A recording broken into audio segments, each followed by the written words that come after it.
Welcome to the Healer's Corner podcast with your hosts, Melissa Wiles and Maria Cerna.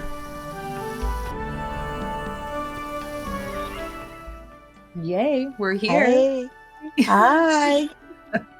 We were having some tech difficulties. We were having some other issues. We're here. We're here and accounted for. Yay. We get to have Calavera back to go into some death witchery. And I'm sure to the lay person, it sounds so more scary than what it really is. Yes, it does. What exactly is death witchery as you work it? So it is you are working with things that are, we'll call it void of life. So like residual energy. So I work a lot with things like bones that used to contain life that no longer contain life. Different types of herbs that are related to the underworld and or death.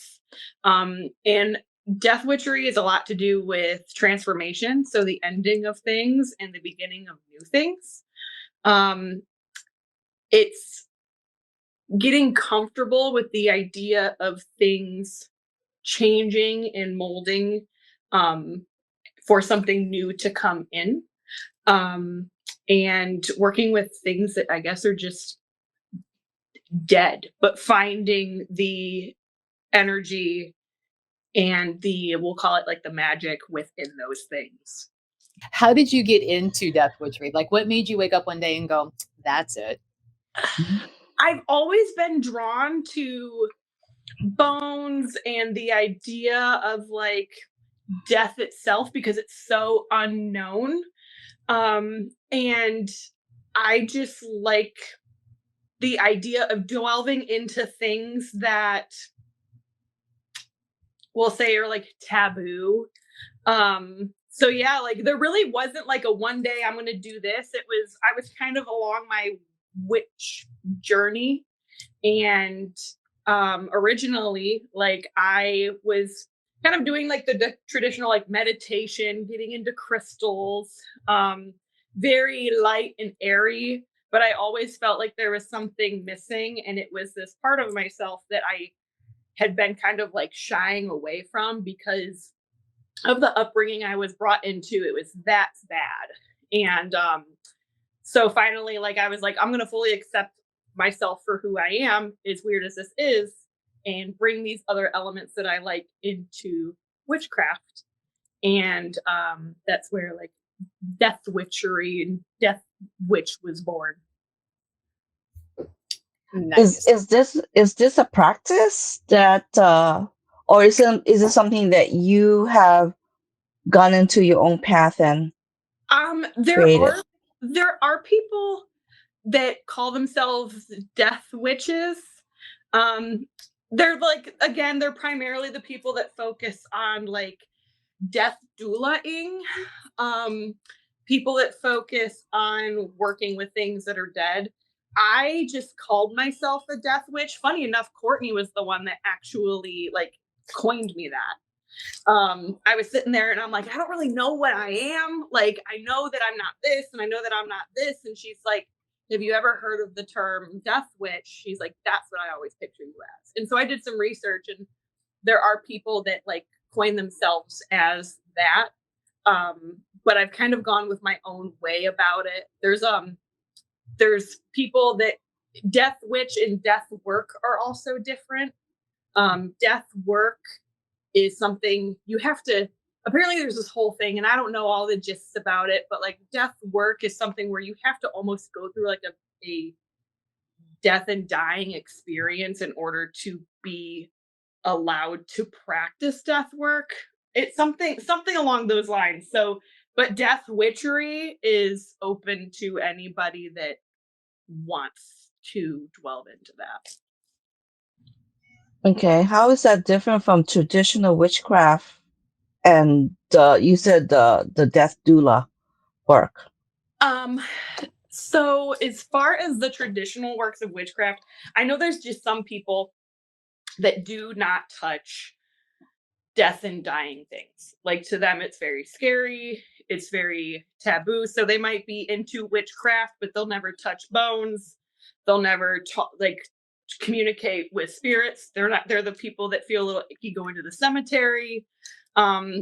With me, I thrive in that environment, where that is more like my sanctuary versus going to a group meditation, where some people might find comfort in that. So to me, there's really no difference between death witchery or being a death witch and witchcraft. It is a part of witchcraft. It's just something that I would say is my niche over anything else. Death doulaing is a specific, like, certified practice, where you aid in the end of life with people, and you can bring spirituality into that. Ultimately, that's something that I want to do, and getting comfortable enough with death to be able to aid people into that transition. But where death witchcraft can be practiced by anybody that wants to do it, death doulaing isn't necessarily entirely spiritual. It also is a medical and a certified practice that you have to go through training to do. Yeah, I believe like there's state certifications you kind of go through and everything for that part. And some of them, like there's even where you aid in like the legalities towards the end of life and everything. So you're almost like death doula light right now. Yeah. Yeah. Exactly. I mean, I thought about doing death doula, but it's like there is so much training that I'm like right now with the store, I don't have the time to like get into that training, but it is something that might be on the horizons. And I know you and I have like researched before opening, like, what about this one? Did you look into this one? This one only, this amount of, but it's all, via Zoom rather than in person. And, I'm like, carry on, go learn and tell me, what you found out, because I don't have time. Yeah. Oh, Kathy says she's also interested in assisting people in death. So maybe we'll just have a core group of us, like, onward to go learn. Onward to death dueling. Right. Like Goddess Elite side business. Yeah. We had to come with a cool name. So it's not like anything reading off the energy off of people's items. That would be psychometry. And psychometry can happen, and Maria, you can speak more on this. Like the person does not have to have had passed to read the energy off that item if they don't, right? Correct. But psychometry can be fun. It doesn't always work for me. That's why I never really do it a lot. But Maria, you do it kind of often, psychometry, right? Yes. Off of pictures, off of any kind of item that the person have held, I can pick up on the energy. Once you get used to the energy, once you know the energy, you can you have to know your own energy and be aware of your own energy. And so when something else is invited, then but I am fascinated also with the bones, because I do have a few also, and some people may get a little bit icked by that, but it's the vessel. It was just a vessel that hold the spirit. That's all it was. They made some residue of energy in it, but that's just it. It's just residue. Just like psychometry, there may be some residue of some of the things that was inherited to you. Now, like Sierra, have you had any sort of psychometry, like picking up any of the bones as you're fighting them? Like, have you gotten flashes of anything of that animal, or even like, because you've got some human parts, like, have you picked up anything? So I forgot about that. So I have the only time I feel like I have felt something like that. Now I don't get like the flashes and like not nearly as in depth as what Maria does with psychometry. but I have gotten like ashes from people that I don't know. There's a market for this type of stuff, and you, by feeling like these ashes, and I can feel the energy of the person.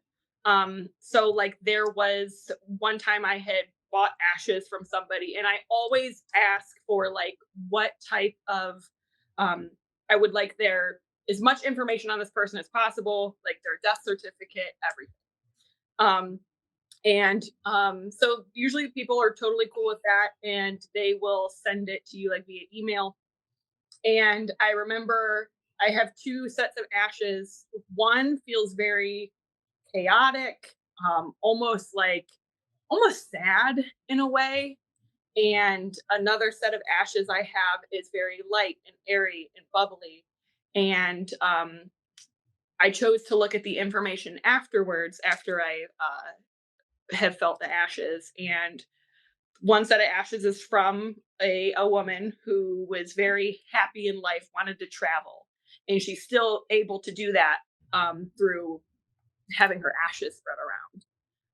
And the other was from a man who, unfortunately, towards the end of his life, started to have really bad like Alzheimer's and dementia, and started to become very, very angry and upset with the way that life was going. He had regrets, and he could never really go back and fix them. The person gave me a whole biography on this person, and so I could still feel the energy of the people, even after they have passed. But as far as flashes of their life and who they were, not really. Have you tried to do a healing ceremony for that gentleman? No, I really should though. I really should. Because curious experiment. Let us know. Yeah. Follow up. Yeah. That's an idea. Yeah. He stays next to the woman, so I'm like, maybe you guys will kind of like rub off on each other. Like teach him to be happy. Teach him to be like, you guys are now friends. So like, you're in this even in death. So I basically put them together, and I go, now be friends with each other. Now, was she a nurse by chance? That's a great question. I'll have to go back into her information, because they did give me a little bit about her. I know she loved to paint. She loved traveling. She I forgot what her job was, but now I'm going to have to go back and check. Because that would just be really cool if it turns out she was like a nurse and you were instinctively like, here, go take care of him. That would be really cool. Yeah. I'm going to have to go look at information now. Yeah. You have homework. I will talk with you tomorrow. I'm like, so. Death Witchery, like get into ancestor work and stuff.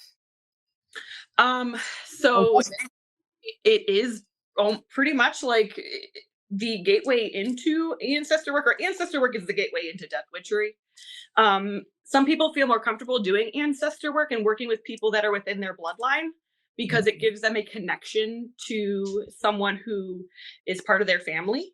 But you are still working with people that do ancestor work. Like, you are still working with people that have passed.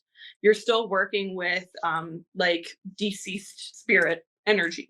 But it helps with the comfortability of knowing that this person is no longer here, and being trying to connect to them on this plane and form a bond with them, and figure out kind of like who they were, and what they're here to assist you with in life now. So very similar, because when I always tell people, I'm like, ancestor work is it's just spirit work. These are people that are part of your family that you're comfortable with.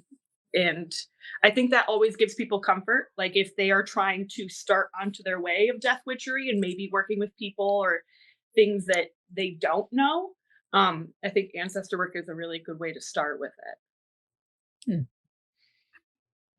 Is there a possibility that it might happen that a spirit will come to you and ask for healing to help them with the transition, because they may be still in this realm, part of their spirit or their spirit in total, that they will come and ask, could you please, do a healing? That's like it's really funny that you mentioned that, because I literally just got drawn over to the gentleman I was talking about. The reason why I purchased him, which sounds terrible, but the reason why I purchased him was because he was the person described him as just being like, he wasn't a bad man, but he was someone who was hurting a lot. And so I was instantly drawn to that, as to being like, you weren't wanted by the people in your life to where they're giving away your ashes. Like, there's no place for you. And so I wanted to kind of heal him by giving him a place and knowing that, like, I want you. Like, I want whatever you can offer here. And you don't even have to offer anything other than like you're taking up space. So I haven't necessarily done any healings, but I have felt drawn to people that way, where just feeling wanted and feeling like you belong somewhere again is a way that I have tried to heal. He's definitely one of them that I bought out of, I don't want to say guilt, because that's not it, but like, I want to help you because your family doesn't want any part of you. So Yeah, like in my younger years, I was a home health aide, and sometimes you would run into the beginning, and it would happen as they get more into it, like they can become very angry, and because they're scared, yeah, and they're startled and they're overwhelmed, and sometimes they could be very unpleasant. And if that was going on, and depending on how long ago when he passed, and if the medical technology was not there to help him then to slow it down, or I'm sure they were like, oh my God, yeah, just be gone. And, it's sad. It's really sad when that happens. Now, like if you were to do a healing for him, like what do you anticipate, or what would you think that you would have to do for him? I definitely, from the energy I just feel from him in general, he feels like he really messed up a lot in life and make mistake after mistake. He hurt a lot of people, especially he had like, I think, several ex-wives, and it was all his doing as to why they no longer have been together. So I think I've made a lot of mistakes, and I don't know if they're redeemable and if I'm redeemable. So what I would do is some sort of working that kind of gives him a sense of like self-worth again, and knowing that, like, yes, you cannot go back and change those things. Now, I don't know what's all on the spiritual side. I don't know if there is a way that he can redeem himself to these people. But I know for sure that getting him his self-worth back, and just knowing and letting him know that, like, you did your best with what you knew, and there's nothing also towards the end of your life that you could have done differently. Like, we can't help dementia, we can't help Alzheimer's, and when you had family that really didn't want anything to do with you as it was, giving that sense of like family back, in that sense of like, there is nothing you could have done to change the situation, and you're safe now. And just giving that sense of like security back to someone, I think would be a good way to start, and just let him know that he wasn't a burden. I think also his family just didn't know how to deal with him. I think exactly like how Melissa said, is you get angry, you get scared, you feel like a burden. So therefore it's, let me just be mean so that they don't have to worry about me. And they kind of amplifies. And I worked in the retirement home. Like, I've definitely have seen it, where it's just like, if I just become this person even more, like, they don't want to be near me, and therefore they won't be burdened with me. So I think there's also that too, kind of like self-sabotage in a way.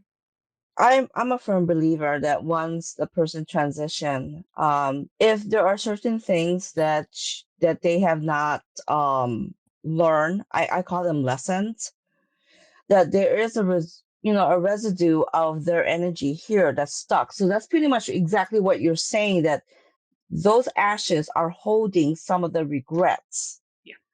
But I also firmly believe that the other part of their soul that has seen the other side of the spirit world, it's kind of a hard concept for me, because even though that's a residue, their soul had transitioned into the spirit world, and they have they know what love is, they know what to belong, they know that even though that was a life lesson, and maybe it wasn't learned, that they just gonna take a time to just rest and just enjoy their life in the spirit world, and then maybe come back if they want to redo that lesson and differently have a different result to it.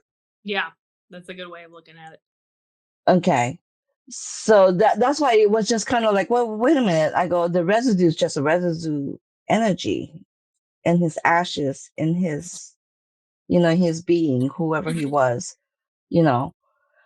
So that's what I would just, I don't know if anyone else in the audience is having a hard concept of trying to figure that one out. So I don't know if you can go more into detail of the death witchery part of it. So I think that, just like kind of how you said, where you've got that residual, you've got that residue. It's kind of like when you go to someone's gravesite who, for example, like passed away traumatically, and you go there and you can kind of feel the heaviness, and maybe they didn't want to go, they didn't expect to go, and you feel the heaviness and you feel like the sadness. It's just, I agree that it's just that like residual energy that I believe that the soul has passed on, like whatever you believe in, soul, spirits, like that is gone. Now I believe that they kind of have a little bit of an attachment to parts of themselves, and maybe that's just something that he's still trying to work through. Like he's definitely not, his full self is definitely not attached to this little jar. He's definitely like out there, wherever he's at. I for him feel like he hasn't quite passed on yet. Where it's kind of like 1 foot in, 1 foot out, because there's things that I think he is still holding on to maybe the material world, in a way of like, some sort of regret, some sort of something.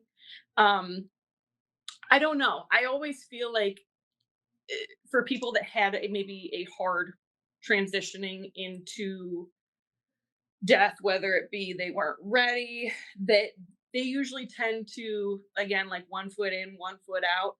um i can't I can't communicate with earthbounds or anything like that. So I always feel like the people that I see are people that have somewhat agreed that like they're ready to move on, but there's something keeping them here, whether that be like emotions or regrets, or someone that they're keeping a really close eye on, or finding a way to communicate with somebody that they want to communicate with. That's just what I've been able to pick a person, and what I've been able to pick up in my practice. I know a lot of people feel different things, and like, I'm a fresh newbie to this. I don't have all the years of experience, but at least that's what I feel right now when it comes to the death witchery stuff, which I think is why I'm so drawn to it, because I still feel that residual energy of this person's essence in things that I hold, touch, feel, like their bones, like their ashes. Okay. Do they also have, besides the regrets, do they also have gone through the grief that they're no longer part of this world? That's, and now that you say that, I feel like some people, like, it almost feels like they're still grieving. Like that process of like, what's done is done. I can't go back, in the same vessel, or, or I don't know what I would say to these people that I have let down, or etc. And maybe that's, now that you say that, maybe that's what I am feeling more, is like that really strong energy of grief, because I feel like it's so cliche, but I just feel like grief is a very, very strong emotion. And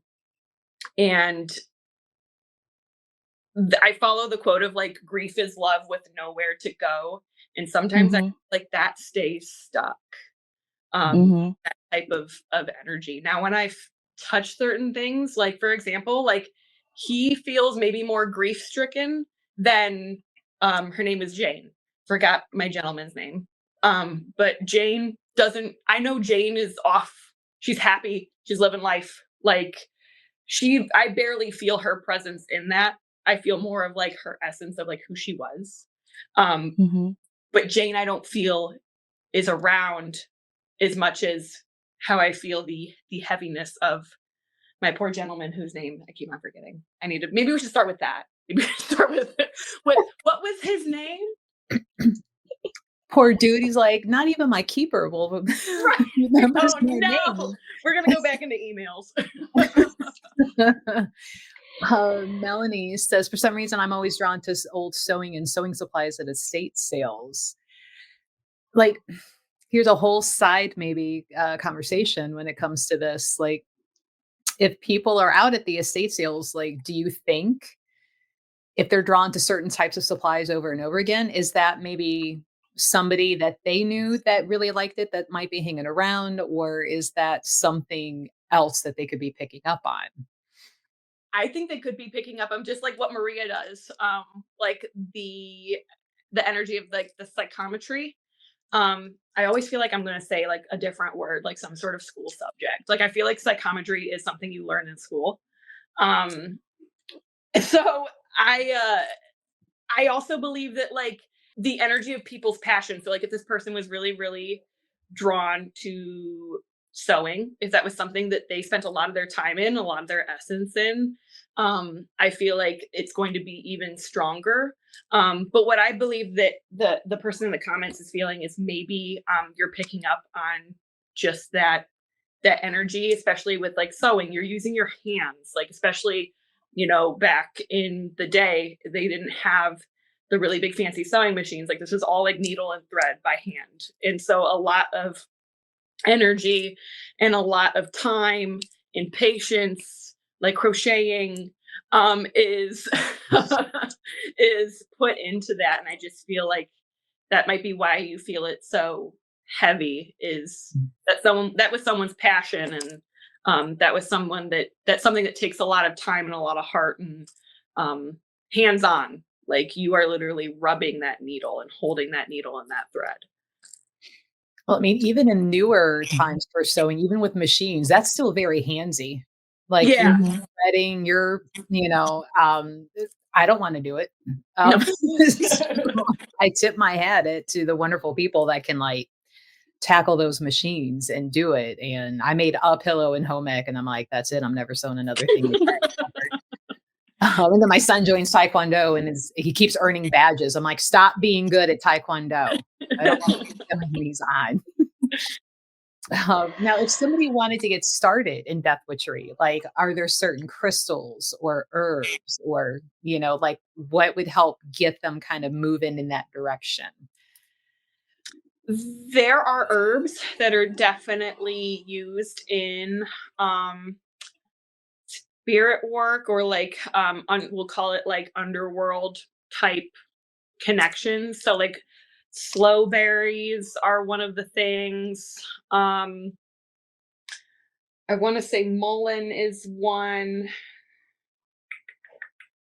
there's quite a few different herbs that are connected to working with spirits, and also like offerings of type of things. Actually, jet, as far as a crystal, it used to be worn as a mourning jewelry. So it's and by mourning, like sad mourning, not mourning time. It was worn during funerary times as a crystal that helped with mourning, and was very much circulated in the funerary and death cycle of things. So jet is a good crystal if you're trying to kind of feel things. A lot of your stones that are made from dead things, so like Caribbean calcite, which is a buildup of bones and minerals and algae from the ocean. There's quite a few. Oh, Vivianite. I was like, I'm surprised you didn't say Vivianite right off the rip. Yeah, Vivianite grows on dead and decaying things. So if you're wanting to just kind of feel the energy of those things before you touch bones and you feel more comfortable touching rocks and herbs, you can definitely work with those energies that way first. Is like a little baby step in. Feel like I'm surprised Europe isn't just full of Vivianite, thanks to Genghis Khan, like that whole continent. Because I mean, I think I read somewhere like he raised CO2 levels or something because of how many people he killed. Like this man shifted the atmosphere. I'm like, go for you, yay!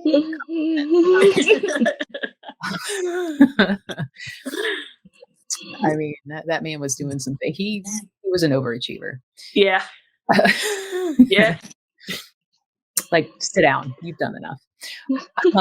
What are some misconceptions besides like, ooh, it's scary, that you would like to clear up for our so many. The first one is, I think people hear the word death and they're like, ew, gross, that's terrible. Oh my God. Like, the word death really freaks people out. And what I like to tell people is death isn't just strictly like people dead. This is like, you go through deaths every single day, but we call them changes or we call them transformations. Like, it is the same thing. So like you losing, you no longer being friends with someone, that is the death of a friend. Even though they're still here. A relationship ending, that is the death of a relationship. You quit your job and go to a new one, that is the death of a past job.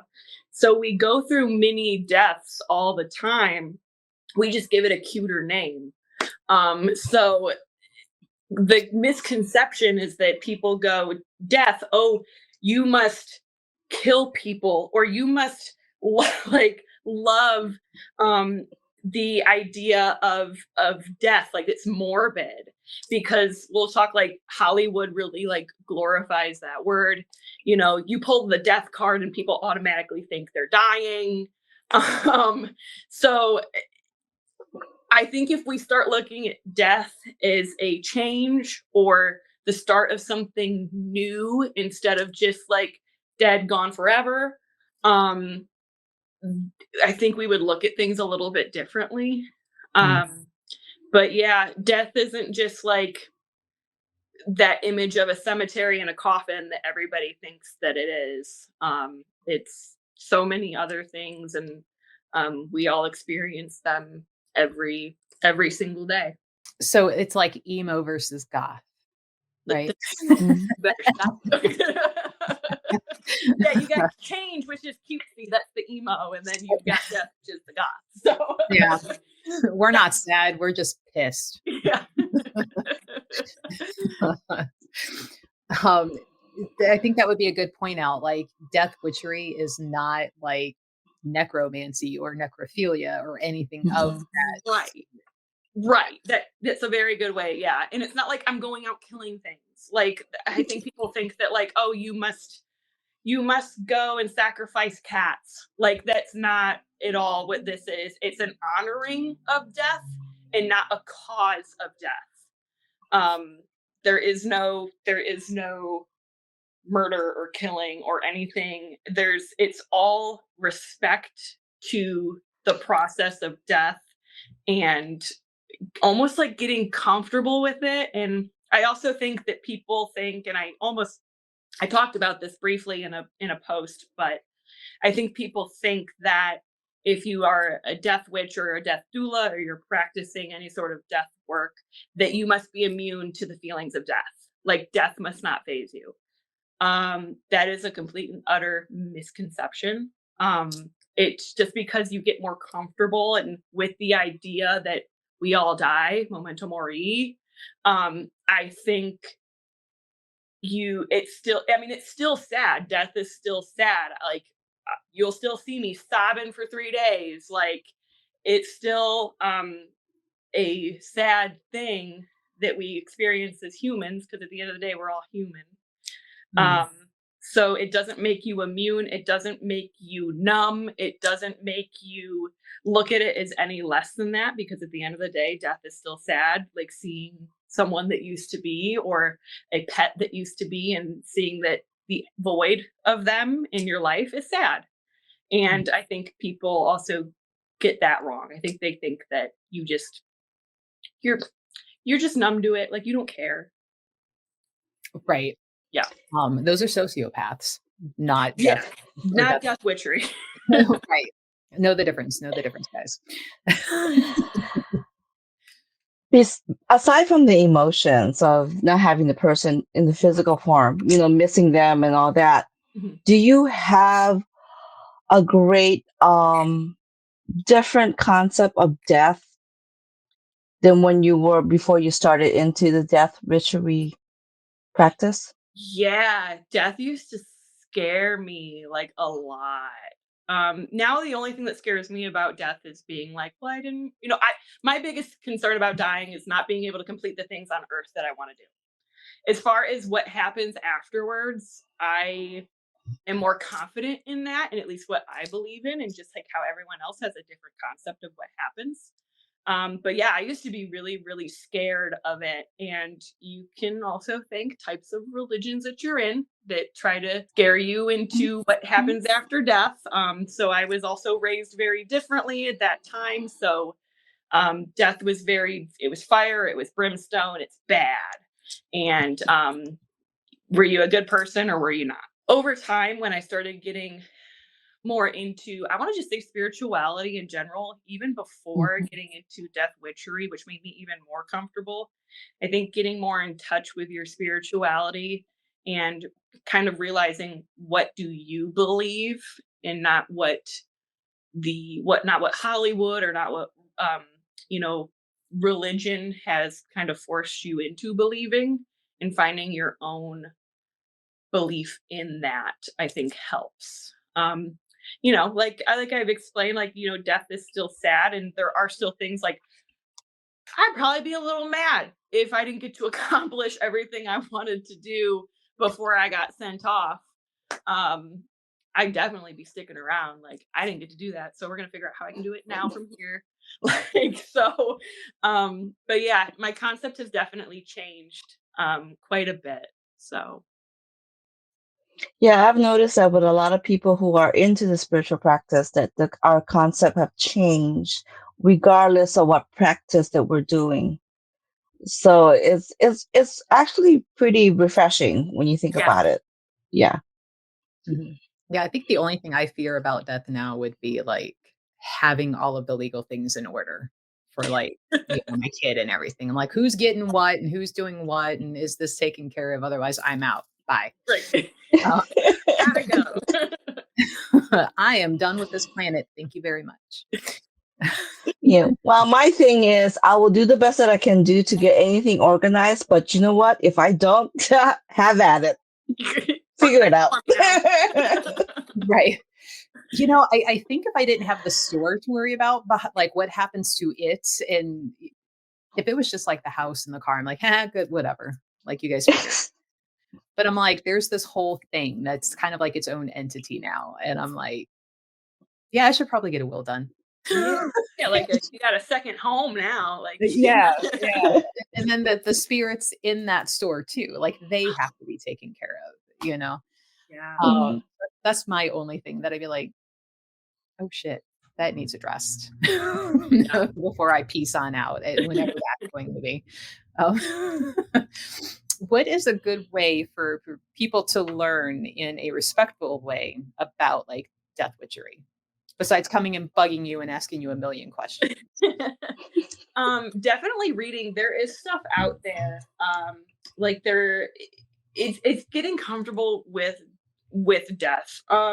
It's kind of like the first thing. So, taking a stroll. This sounds so dumb, maybe to some people, but like taking a stroll in the cemetery, and instead of looking at tombstones as sad markings that someone is no longer here, like actually looking at like their name.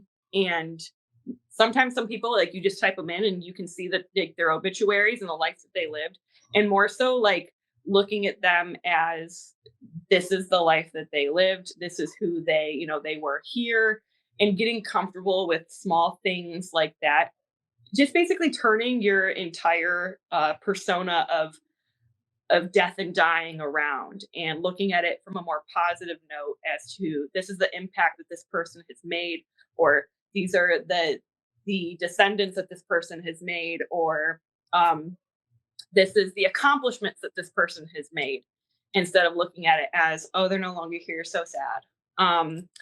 And then there's books. There is the Bones Fall in a Spiral. That's more of a necromantic primer, but that does talk about respectful ways of dealing with bones, and even human bones in that book. Hey, depending on which practice you follow, there's the Pagan Book of the Dead, there's the Witches Book of the Dead, and the Egyptian Book of the Dead. So depending on which thing you kind of lean more towards, I definitely recommend research and reading for sure. There's a lot of good information out there. There might not be a whole book about death witchery, but there's definitely pieces and parts that you can take out that apply to death witchery. So I just heard that you need to write a book. I know. I just heard out of all of that. I would love to do that. Here's homework part 2. Yeah. Talk to the old buddy and write a book. Yep. Maybe he'll help me write my book. That would be pretty fun if you did, honestly. Yeah. Mm-hmm. Yeah. Write the whole chapter of like how I got healed with the death witch, Yeah, that would be cool. So there's chapter 3 in your book. I want to try it in the back. Copyright. I would love to write this by Melissa. Do you talk to whenever you acquire human bone or whenever you acquire ashes? Do you talk to them? Do you do a ritual to invite them in? I absolutely do. So my human skull that I have, every weekend he has a little light in his box, and every weekend I turn on his light because it's the weekend and it's our time off, and I tell him like, you can be a part of, come chill out with us, like. And I could do that, every day, but the weekend is just the time that it's primary that I do it. And I just let him know that, like, I'm thankful for him being here. And I keep the relationship with the bones. As far as bringing things home, I always like say hi. I introduce myself. I let them know that they're safe here and that they have a home here, and give them that sense of security. And I kind of keep all my bones together, especially my human ones. I keep them all together, and I tend to go over there often. Like, I'll just touch them every now and again, just to kind of pick up the energy. I listen to them just like how people like listen to their crystals or to their own living animals, and living things and plants. And I know when they're feeling neglected. I know when they're feeling like, when the energy's feeling stale. And it's the same thing like how you would do with like a deity, or like with Bob, offering them a drink or water, and inviting them like in, as far as like, you're welcome here, and keeping that bond.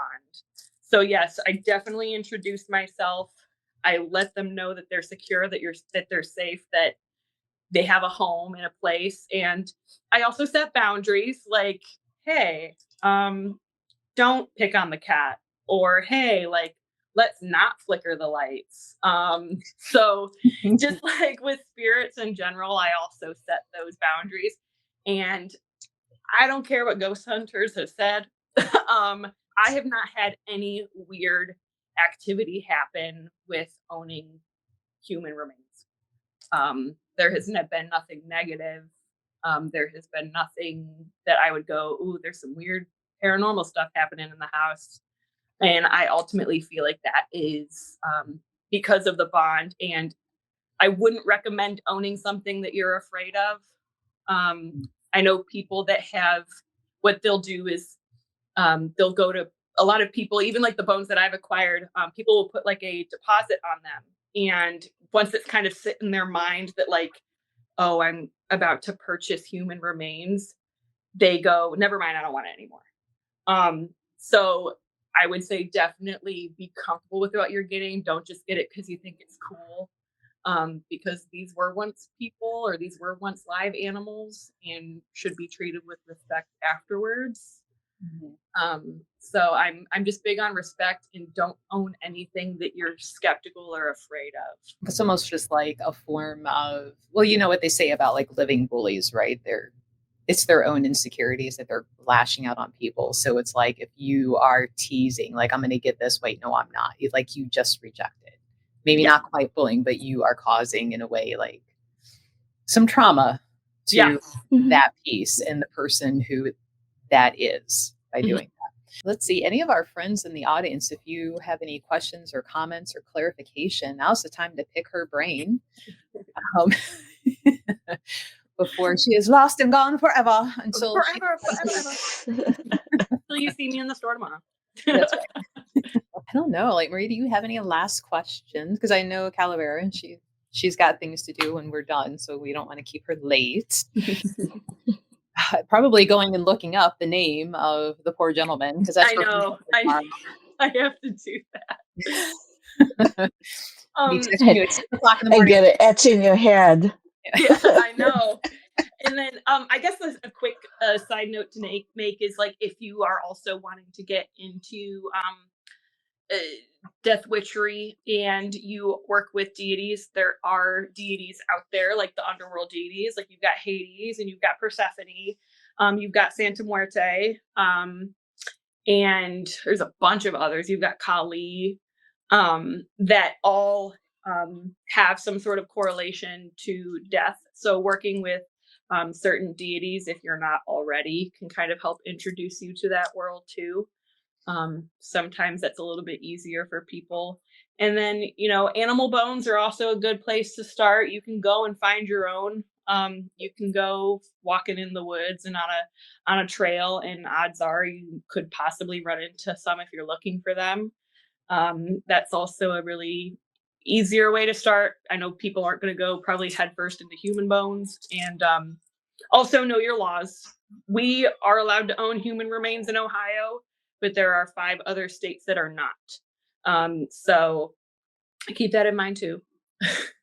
Probably legally obtained human remains. Yes. You can't. Disclaimer out there. Don't go kill your pesky neighbor and be like, haha, I got a bunch of them now.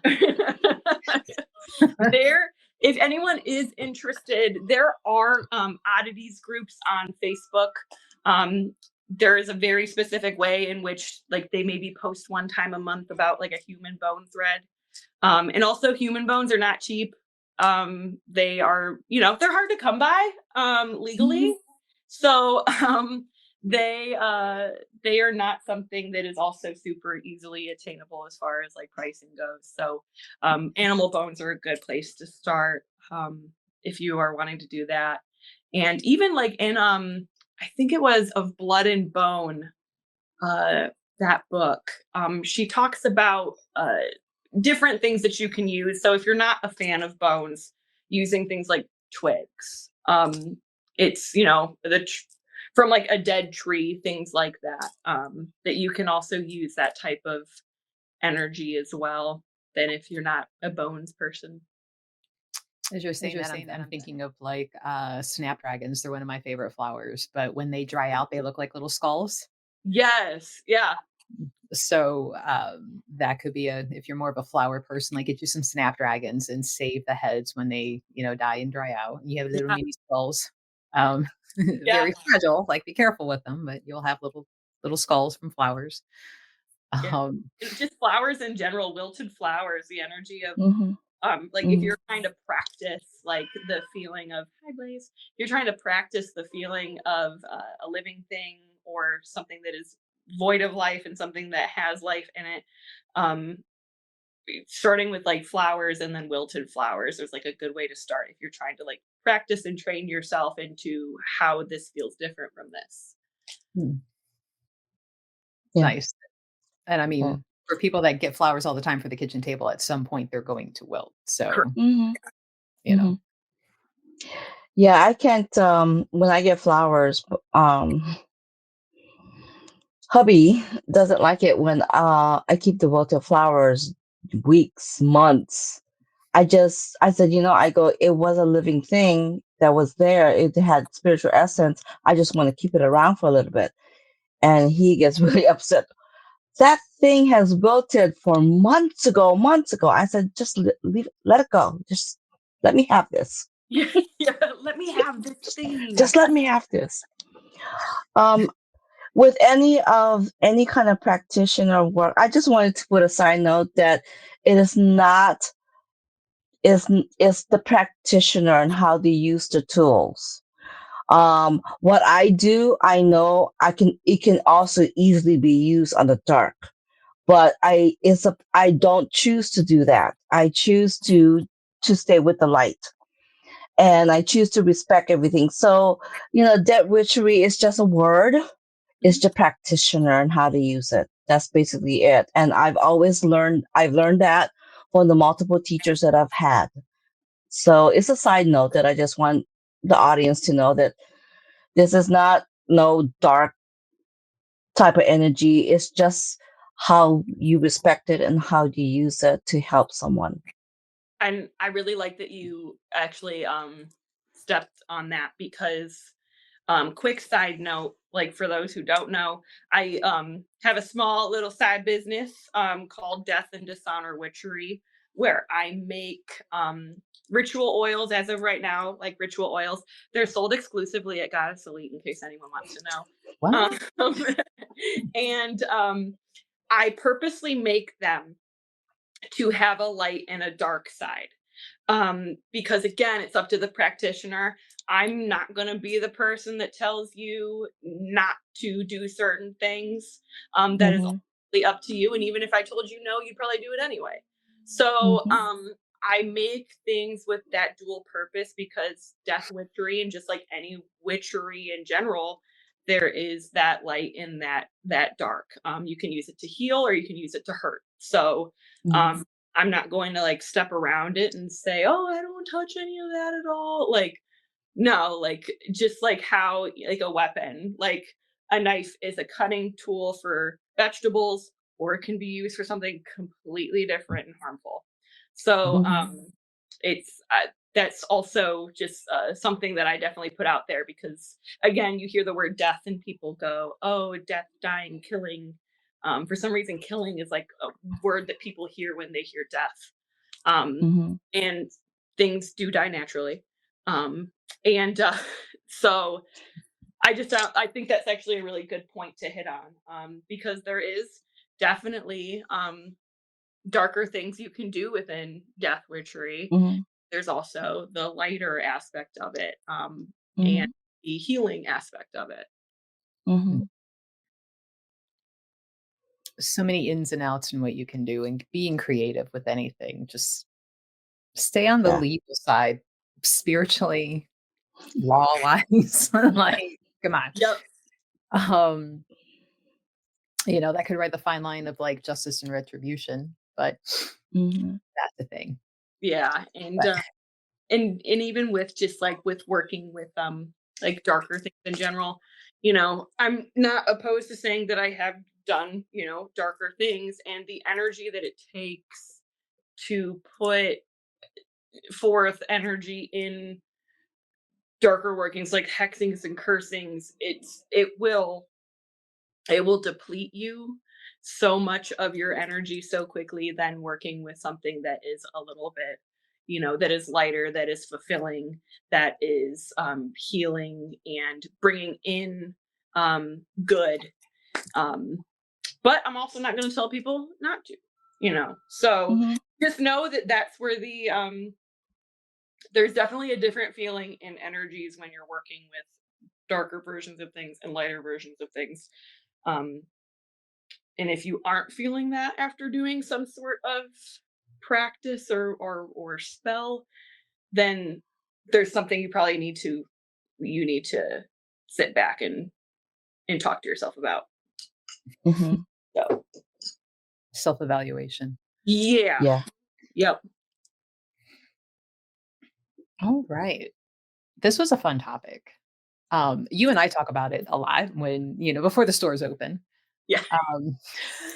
I feel like sometimes we should have a microphone just to let people list, like the fly on the wall. Like if we're not talking about smutty paranormal, if we're not talking about different witchcraft or stupid memes, things like that, all before the store opens. So our topics vary so much. And it's in between the funny memes, hey, have you heard about doing this? Have you seen this done?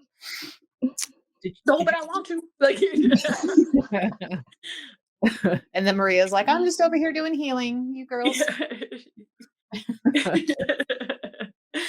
And yeah, I'm also very open to talking about it with people.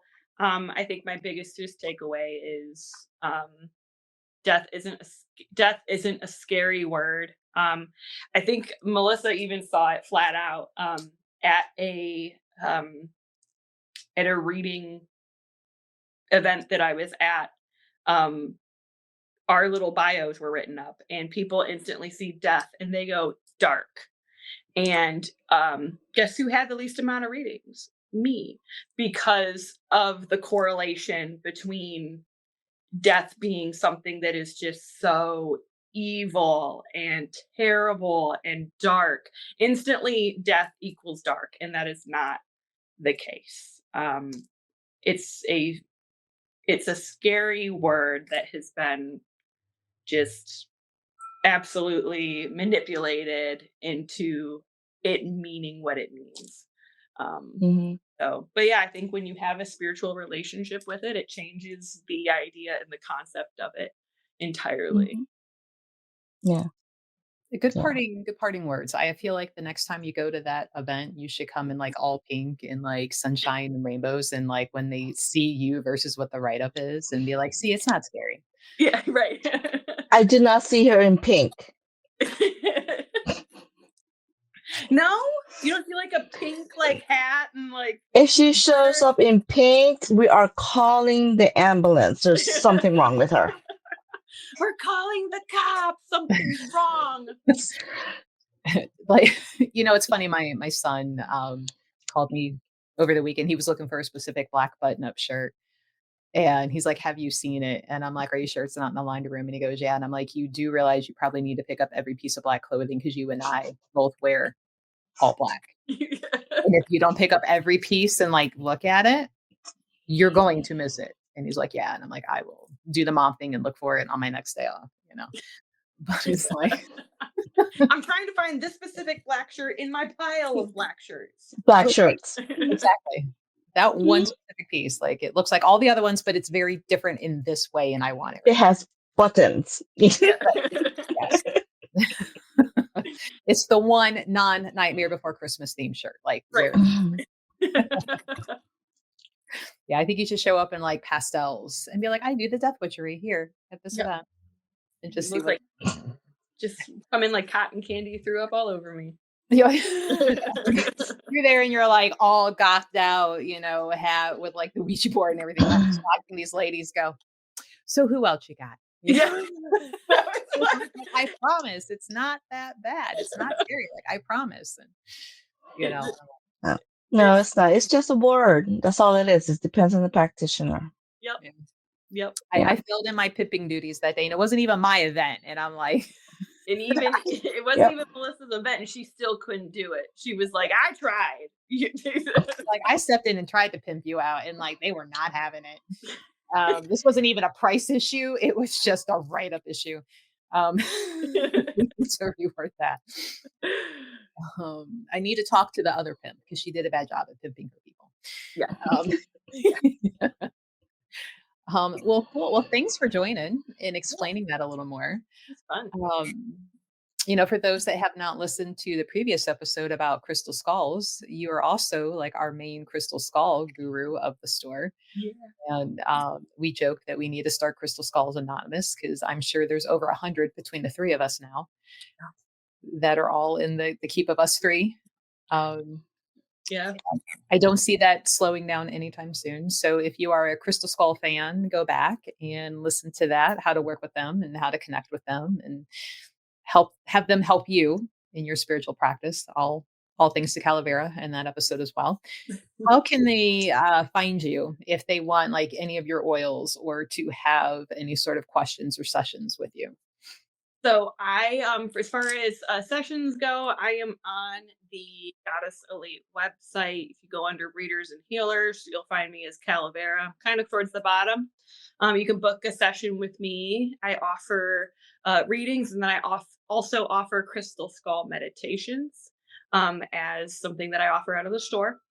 And then if you are wanting to kind of see more of what I do and see maybe if you want any oils, if you're not local to the area, I'm on Instagram, really long title, Death and Dishonor Witchery, all lowercase. And then I do have a Witchery Facebook. It'll be Calavera, and then underneath will be Death and Dishonor Witchery. You can look me up that way. Awesome. So guys, if you're a little shy asking questions now, you can always message her and get a hold of her. Or if you're local, just schedule a session with her and have a closed private, like, oh my God, I'm scared. How do I do this? And I love talking about it. All right. Well, thanks for joining us, guys. We hope to see you next time for the next round of the Healer's Corner. And we thank you for joining us. Thank you. Bye. Bye, guys. Bye.